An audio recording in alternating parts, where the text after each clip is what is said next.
And I don't even know what that. Anyway, so I had to get vouch tricks from a guy who knew, but I was like, shingles. Seriously, shingles.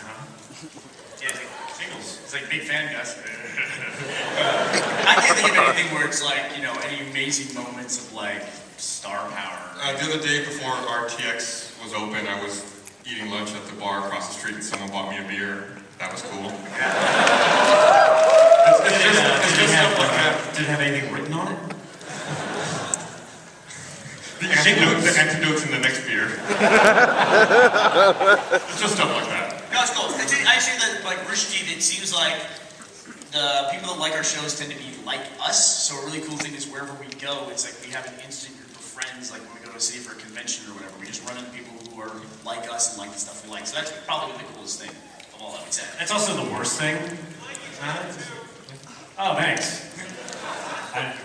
He said he likes you. Hey! That's one person. I'll give you his phone number later. Go, next. Hey, so we were wondering, you guys brought up doing other podcasts later in the future. Is there any hope of maybe resurrecting the Drunktank to do like drunken movie reviews and that kind of stuff? We're not really a review kind of site. A little bit for the patch. We might get more into it, but also not. The whole reason for you guys know there's a legitimate business reason for the change from Drunktank was we literally had 3 years, we were the #1 podcast on iTunes in the gaming section, was just dominating, but we couldn't get any sponsors. And finally somebody said, you know, it's because your name is drunk in it, and nobody can sponsor a thing that says drunk in it. They literally have these guidelines that won't allow them to do it. We're like, it's bullshit. And we went for that for like 6 months. Yeah. And we changed the name to Excrement Cast. Yeah. And that didn't work either. Blood herpes cast. Brought to you by Valtrix.